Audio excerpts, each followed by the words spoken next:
بہت سے لوگ ایسے بھی ہیں جو دجال کو بھی کانسپیریسی تھیوری سمجھتے ہیں اور دجالیت کو بھی. یار آپ یہ کانسپیریسی تھیوریز لے کے بیٹھے ہوئے ہیں, دنیا نے ترقی کی ہے, دنیا کے موڈ چینج ہوئے ہیں. کچھ لوگ تو یہ کہتے ہیں بھائی اسلام کا دور ختم, اب تو اغیار کا دور شروع ہو گیا. تو یہ آپ لوگ کانسپیریسی تھیوریز کی بات کر رہے ہیں کہ اور بھی کچھ ہونا ہے, ایون حضرت مہدی کا ظہور کا ہونا بھی, یہ سب کے سب کانسپیریسی تھیوریز میں آ جاتی ہے. میں آپ کو بتا دوں, نو ڈاؤٹ یہ چیز پائی جاتی ہے ہمارے معاشرے میں. دجال, حضرت امام مہدی کا ظہور, یہ سب ہمارے بنیادی عقائد میں سے چیزیں ہیں, اس میں کوئی ڈاؤٹ نہیں ہے. دجالیت اور دجال کے حوالے سے احادیث موجود ہیں, ایسے ہی ہیں, بالکل ایسے ہیں, ٹھیک ہے نا. اور اگر ہمارا احادیث پر ایمان ہے تو فائن, ایسا ہوگا.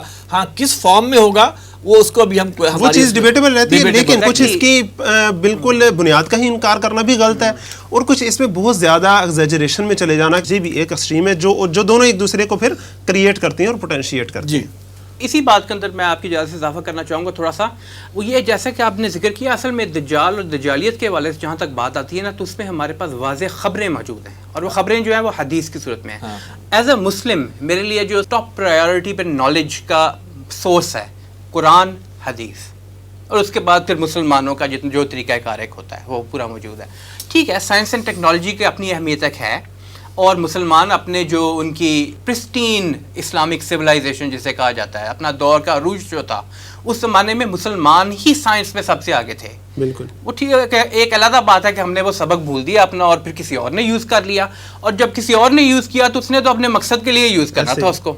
جب اپنے مقصد کے لیے یوز کرنا تھا تو پھر اس نے اپنا جو ایجنڈا تھا وہ بھی اس کے اندر شامل کرنا شروع کر دیا. جیسا کہ بانی تنظیم اسلامی ڈاکٹر اسرار احمد رحمۃ اللہ علیہ فرمایا کرتے تھے, ہماری جو ہسٹری ہے اسلامک ہسٹری, اس میں جو اسپین کا خاص طور پہ ہم دیکھتے ہیں, غرناطہ کی یونیورسٹیاں ہوا کرتی تھی اس وقت جب کہ یورپ ڈارک ایجز میں تھا, باقی یورپ سے لوگ پڑھنے آتے تھے وہاں پہ. خاص طور پہ اس وقت جو ویسٹرن یورپ ہے, یعنی کہ فرانس لے لیں آپ, برطانیہ لے لیں, یہ تو 16 سینچری میں وہاں پلیگ ہوا کرتا تھا, وہاں پہ لکڑی کے گھر تھے, پورا لندن جل گیا تھا, گر گیا تھا, ختم ہو گیا تھا. وہاں پہ سورز جو تھے, یعنی کہ یہ جو نالیاں, اتنا گندا نظام ہوا کرتا تھا کہ لتھڑے ہو گئے ہوتے تھے لوگ وہاں پہ. ڈارک ایجز کہتے ہیں ان کو. اس وقت مسلمانوں کا جو طریقہ کار تھا اس کو دیکھ کے لوگ یہاں پڑھنے آیا کرتے تھے. اچھا, اس دور کے اندر ہم دیکھتے ہیں تو مسلم سائنٹسٹ بھی بہت آگے تھے. 3 کے بدلے 3 انہوں نے چیزیں چینج کی. ایک تو یہ کہ جو روح ہے اس کی جگہ بدن کو امپورٹنس دینا شروع کر دی, مٹیریلزم اور میٹر اور مٹیریلزم, اس چیز کے اوپر سارا فوکس اپنا شروع کرتے ہیں.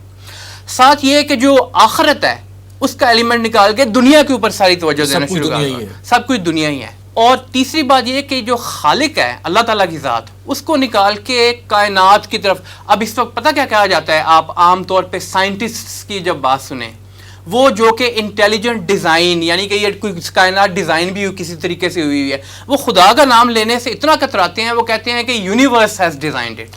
تو پھر یہ بھی کانسپیریسی تھیوری ہے نا. دیکھیں یہ کانسپیریسی تھیوری کیسے بنی, یہ ان کے ایجنڈے کا حصہ تھا, انہوں نے یوز کیا اس کو. مسلمانوں نے اپنا علم چھوڑا تو کسی نے تو یوز کرنا تھا, اور شیطان تو ازلی دشمن ہے, انسان کا ازلی دشمن ہے, اس نے ان کو بھی گمراہ کیا, اور پھر بعد میں مسلمانوں نے بھی گمراہ ہو کے اس کو اپنانا شروع کر دیا بہت ساروں نے. اور الٹیمیٹلی دیکھتے ہیں مسلمانوں کا زوال آتے آتے آتے آتے کہاں تک پہنچ جاتا ہے. جہاں تک دجال اور دجالیت کا تعلق ہے, اس میں تو کوئی شک ہی نہیں کہ یہ چیزیں حقیقت ہیں.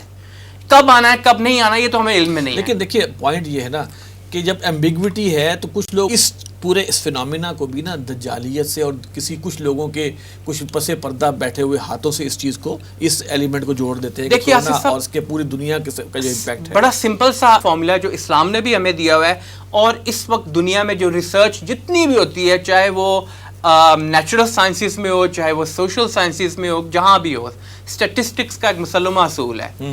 وہ یہ ہے کہ جب تک آپ کے پاس فیکٹس نہ ہوں کسی چیز کو پروو کرنے کے لیے, اس وقت تک آپ اس چیز کو ایک بارے میں یہ نہیں کہہ سکتے کہ یہی حقیقت ہے.